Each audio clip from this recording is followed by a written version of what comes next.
કે કોલગેટના કારણે દેશને 1,86,000 કરોડનો મોટો કડાકો પડ્યો. બીજા દિવસે આવીને એ જ યુવાનો સરસ મજાનું ટોળું ગલ્લા આવે છે ને, સિગરેટ ફૂંકતું હોય. બહુ ખોટું થઈ ગયું, બહુ ખોટું. અહીંયા આ યુવાનો પોતાના પપ્પાના પૈસા ધુમાડામાં ઉડાડે છે અને ત્યાં આપેલા રાજકારણીઓ એમના જ પપ્પાએ સર્વિસ ટેક્સ સ્વરૂપે કે ઇન્કમ ટેક્સ સ્વરૂપે આપેલા પૈસાઓને એ લોકો ત્યાં ભ્રષ્ટાચાર સ્વરૂપે ધુમાડો કરે છે. આ છે આપણો આજનો યુવાન. આપણી આઝાદીના પહેલા બ્રિટનના વડાપ્રધાન ચર્ચિલે ગાંધીજીને કહ્યું કે ગાંધી, તમે આઝાદીને લાયક નથી, તમે આઝાદીને લાયક નથી, અમને હજુ થોડા વર્ષો રાજ કરવાનું, તમને લાયક બનાવી દેશું. ત્યારે ગાંધીજીએ ના પાડેલી. અને આજે મને ખરેખર દેખાય છે કે આ દેશની અંદર 108 એમ્બ્યુલન્સ કરતા પિઝા જલ્દી પહોંચી જાય છે. આ દેશની અંદર કાર લોન, હોમ લોન એ તમને બસ માત્ર 7% વ્યાજે મળે છે, જ્યારે એજ્યુકેશન લોન 12% વ્યાજે મળે છે. આ દેશ કે જ્યાં એક શૂટરને ખાલી 2-4 ગોળીઓ મારવા માટે કરોડોના ઇનામ આપવામાં આવે છે અને એ સૈનિક કે બોર્ડર ઉપર ઊભો રહીને આપણી રક્ષા કરે છે, એ ત્યાં સરહદ ઉપર ઊભો રહીને આપણી રક્ષા કરે છે, અને શહીદ થયા પછી એના પરિવારને માત્ર 1 લાખનું રાહત પેટે ભીખ આપતા હોય ને એમ 1 લાખનું બસ માત્ર પેકેજ મોકલાવવામાં આવે છે. આ એ દેશ છે. ત્યારે જરૂર છે સ્વામી વિવેકાનંદની એ વ્યાખ્યાન, સ્વામી વિવેકાનંદ યુવાવસ્થાની વ્યાખ્યા આપતા બહુ સરસ વાત કરે છે કે જ્યારે વિચાર વાણી બની જાય અને વાણી સત્ય બની જાય ને એની યુવા અવસ્થા કહેવાય. અને પછી સ્વામી વિવેકાનંદ યુવાનો સામે લલકાર ફેંકતા હોય એમ યુવાનીની ઝંખના કરતા બહુ સરસ વાત કરી છે કે રણવાટી ચડું ગમસાણ લડું લડતા જ પડું નહીં પીઠ હું બતાવું, રણવાટી ચડું લડતા જ પડું નહીં પીઠ હું બતાવું, નરવીર શુરા અમે વીરપુરા, જડમૂળથી શત્રુ મિટાવું, જડમૂળથી શત્રુ મિટાવું. મિત્રો, આ છે આજનો યુવાન. આજના યુવાનને આ શીખવાની જરૂર છે. કારણ માત્ર એક જ કે આજે જરૂર છે દેશને યુવાનો. આજે આપણા દેશની અંદર 70 કરોડથી વધારે યુવાનો છે, એટલે કે મેજોરિટી પાવર આપણા યુવાનોનો જ છે. એટલે યુવાનો ચાહે તો ગમે તે કરી શકે. હું તમને કહું છું કે એકવાર બસ માત્ર ચૂંટણીની અંદર આપણે એમ કરી નાખીએ કે એક વધારાનો ઓપ્શન રાખીએ. ઓપ્શન માત્ર એટલો રાખવાનો છે કે અમારે વોટ નથી આપવો. Vivekanand will be remembered as one of the main molders of the modern world. Swami Vivekanand built a bridge between Indian and Western culture. And he showed the Western people how much they need to learn from Indian spirituality for their own well-being. He also taught us Indian how to master Western science and technology and at the same time develop spiritually. He was the first great cultural ambassador of the country to the West. He taught us that despite poverty and backwardness, India had a lot to contribute to world culture. He also taught us great things from the Western humanism, like principles of individual freedom, respect for women, social equality and justice. He also taught us how great our spiritual heritage is and thus inculcated a sense of great pride in our past. Our great eminent leaders from the political struggle have said great things about him and they have acknowledged their indebtedness to Swamiji. Pandit Jawaharlal Nehru said that, deeply rooted in the past, having great pride in India.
गई महंगाई, चल तो रही हो तुम सड़कों पर, क्या सरफिरों से डरना कम हुआ?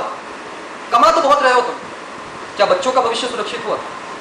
दुश्मन तो बहुत है, क्या उनसे डरना कम हुआ? पर तो बहुत रहे हो, पर सिफारिश के बिना कुछ होगा? किसको कोसो, उनको जिनको तुमने बनाया या खुद को? सोचो और असली हकदार को वोट दान करो। जय हिंद, वंदे मातरम। भारत का चुनाव प्रचार आ रही है चुनाव, अब करेगा बेईमान ईमानदारी की बड़ी बड़ी बातें, सोचेगा कुछ ही दिनों की ही बात है, फिर साथ रोज के जियोगी तेरी ऐशो आराम भरी रातें, हाथ पैर भी जोड़ लेगा, कर लेगा जी हजूरी भी सरेआम। बहुत चतुर है ये नेता, पता है उसे एक बार जीत जाओ ये इलेक्शन, फिर बोला मुझे बेवकूफों से क्या काम, पता है कमजोर भारत की कमजोर नस्ल इसे बरसेगा सस्ती दारू और खिलाएगा बासी कचौड़ी समोसे, बेच देगा अपने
બધી જ વસ્તુઓને એક જ ચિત્રમાં દર્શાવી દેવું, એમના વિરાટ વ્યક્તિત્વને સંક્ષિપ્તમાં કહેવું ખૂબ જ અઘરું છે. તેમને સમજવા અને સમજાવવા સમયનો અભાવ તથા શબ્દોનો અભાવ બંને નડે. તે છતાં તેમના જીવન પર એક આછો પ્રકાશ પાડવાનો પ્રયત્ન કરીશું. આશા રાખીએ કે અમારા કલાકારો એમના વિરાટ વ્યક્તિત્વને પૂરતો ન્યાય આપી શકે.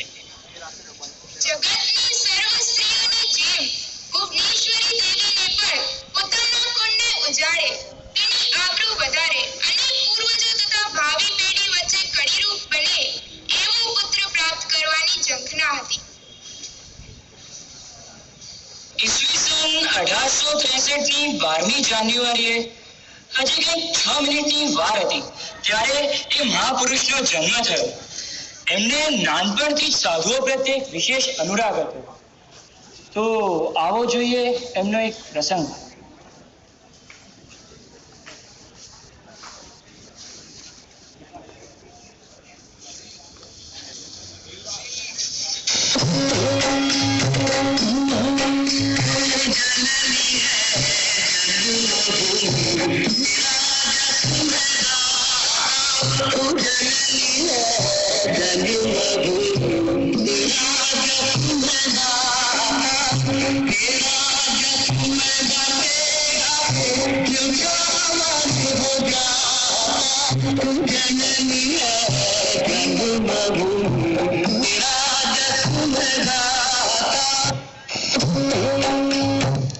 બેટા ઠંડી બહુ છે.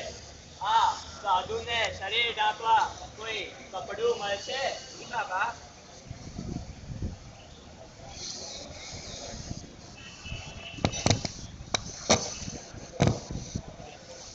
લો બાબા, ભગવાન તારું ભલું કરે. બાબા, તમે કહો છો ભગવાન તારું ભલું કરે, પણ તમે ભગવાનને જોયા છે ખરા? ના બેટા, મારા એવા નસીબ થયા. પણ તને ભગવાન જરૂર મળે. તારી આંખો એ યોગી પુરુષ જેવી માલુમ પડે છે. તને ભગવાન જરૂર મળશે.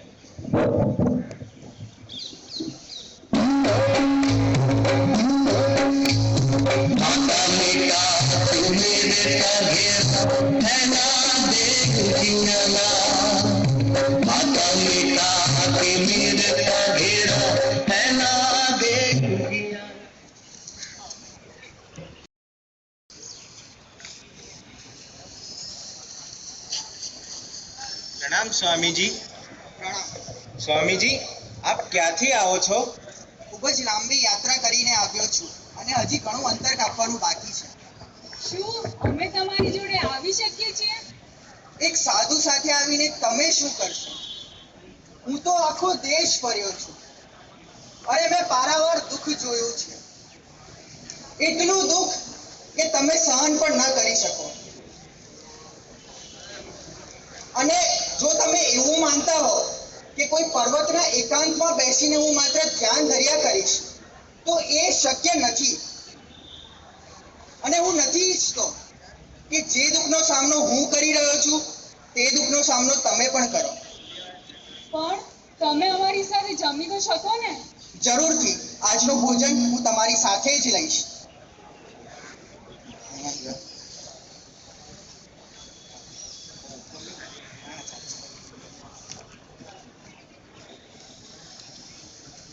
અરે, આ સાધુ તો જો એક અછૂતના ઘરે જમે છે. અને પોતાની જાતને હિન્દુ સાધુ કહેવાય છે. મહાશય, આપ કહેવા શું માંગો છો? હું એક સાધુ છું. અરે સાધુ તો કોઈની પણ સાથે જમી શકે. મને ઈશ્વરનો ડર નથી, મને ઈશ્વરનો ટેકો છે. અરે મને શાસ્ત્રોનો ભય નથી, કારણ કે શાસ્ત્રો મારી સાથે સંમત છે. મને ભય છે તમારો અને તમારાથી બનતા આ સમાજનો. તમને ઈશ્વર વિશે કાંઈ જ ખબર નથી. અરે મને તો તમારામાં પણ ઈશ્વર જ દેખાય છે.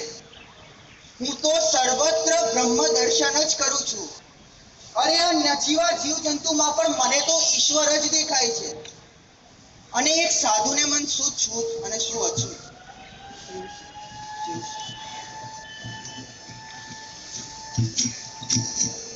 જગતને પુરવાર કરી આપ્યું છે કે ઉદારતા, પવિત્રતા અને ચારિત્ર એ કોઈ એક જ ધર્મનો આગવો ઇજારો નથી. દરેક કુળે ઉચ્ચ ચારિત્રવાન નર નારીઓને જન્મ આપ્યો જ છે. અને આ પુરાવો આપણા સૌની સમક્ષ હોવા છતાં પણ જો કોઈ મનુષ્ય એવા બ્રહ્મમાં રાચતો હોય કે માત્ર તેનો જ ધર્મ જીવિત રહેશે, માત્ર તેનો જ ધર્મ જીવિત રહેશે, તો તેવા મનુષ્યની તો હું મારા અંતઃકરણથી દયા ખાઉં છું અને તેને ચોખ્ખું સંભળાવી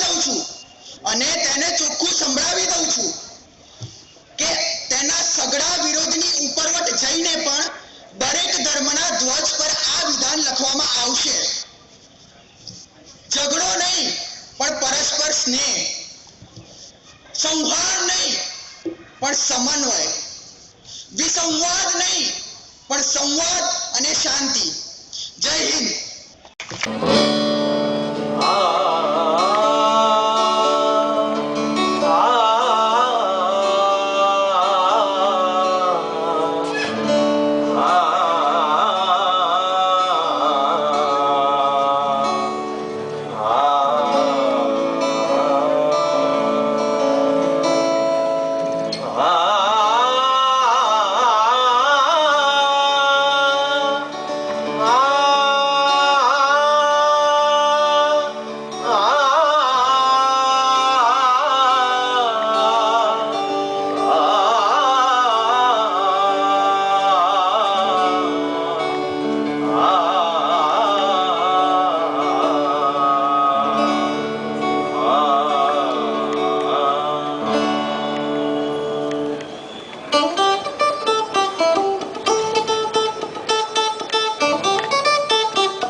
सॉन्ग है जिसका नाम है एकला चलो रे। एकला चलो रे एक बंगाली सॉन्ग है जिसका अर्थ ऐसा होता है कि अगर तुम्हारे बुलाने पर भी कोई ना आए, अगर तुम्हारे बुलाने पर भी कोई ना आए तो तुम अकेले चलो, अपने दिल की बात अकेले बोलो। आप लोगों को बहुत पसंद आएगा।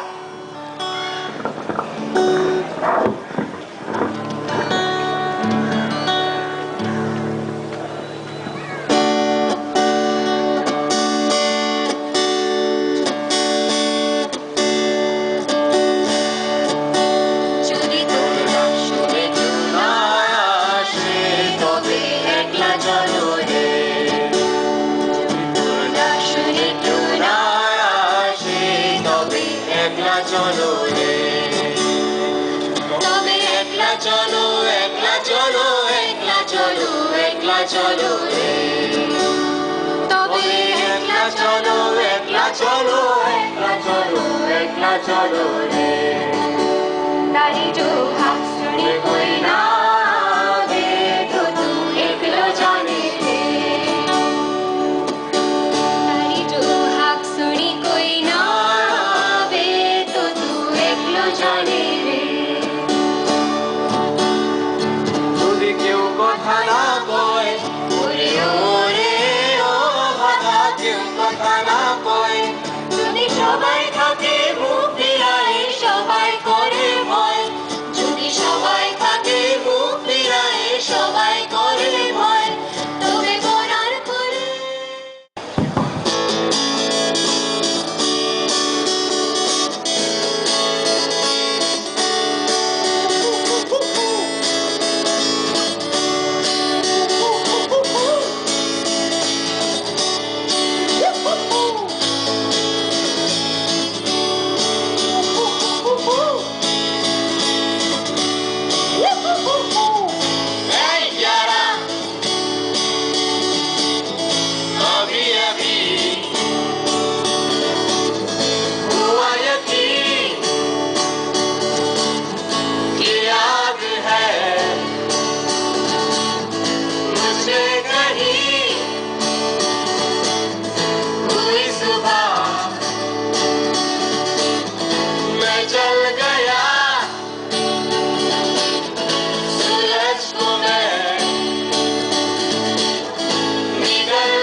नामो निशा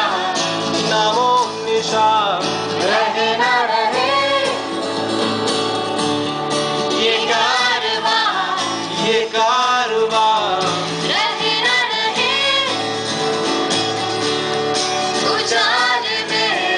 उजाल में पी गया, रोशन हुआ जी गया, सहते रहे रूबरू रूबरू, रोशनी रूबरू रूबरू, रोशनी। कुछ आने की हो आसपास, कोई अरमा हो जो खास खास,